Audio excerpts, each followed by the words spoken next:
Si le colonel leur fournissait 20 hommes armés, ils détruiraient leur ennemi commun et offriraient en retour une énorme récompense. L'enjeu était trop important pour être décidé seul. Le contact préféra donc les conduire en personne devant le colonel. La chaleur était étouffante, le soleil si fort qu'il en aveuglait presque. Mais pour sauver sa fille, ces deux agents d'élite totalisant à eux 250 ans devaient endurer la fatigue et avancer vers le camp. Enfin, celui-ci apparut à l'horizon. Mais à peine s'en approchèrent, Kaby sentit un frisson le parcourir. Le camp était silencieux, mort aucun survivant. Ils étaient arrivés trop tard. Leur position avait été compromise. Et quelqu'un avait déjà tout massacré avant eux. Sans autre option, Harold contacta son ex-femme pour demander de l'aide, car c'était elle qui avait organisé le contact et fourni la route. Mais au téléphone, il apprit une nouvelle bouleversante. Le véritable contact était déjà mort. Pendant ce temps, Abby remarqua quelque chose d'étrange parmi les cadavres. L'un d'eux n'était clairement pas un local. Soudain, il comprit, cet homme-là était le véritable informateur. Et ceux derrière lui étaient des ennemis. Au loin, on entendit le bruit de moto approcher. Leur adversaire, voyant que le renfort arrivait, décida de cesser de jouer la comédie. Mais il n'avait pas prévu qu'un vieil homme de 70 ans attaquerait le premier. Abby frappa sans hésiter, il n'avait plus de temps à perdre.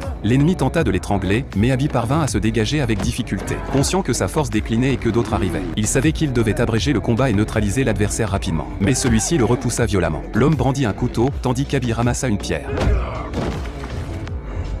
Il fut finalement blessé. L'ennemi se révéla être un espion taliban, cherchant à se rapprocher de Faraz en livrant Abby vivant comme présent. Comprenant qu'il voulait le capturer, Abby profita de l'occasion pour contre-attaquer. Le mit hors de combat, puis sauta sur un cheval sans la moindre hésitation, s'enfuyant à toute allure dans la steppe. Mais la route n'était qu'un sentier montagneux, il était impossible d'aller vite. Bientôt, les motos se firent entendre derrière eux. Elles étaient rapides, maniables à cheval, ils finiraient par être rattrapés. Ils prirent alors la décision de tout abandonner, continuant à pied pour se réfugier dans un massif rocheux. Grâce au terrain accidenté, ils parvinrent temporairement à semer leurs poursuivants. Mais ils avaient perdu toutes leurs provisions et n'avaient plus aucun abri, dans ce désert où les nuits sont glaciales. S'ils restaient sur place, ils seraient retrouvés morts avant d'avoir revu la fille d'Abby. Après quelques pas à peine, Abby s'arrêta soudain devant l'entrée d'une grotte.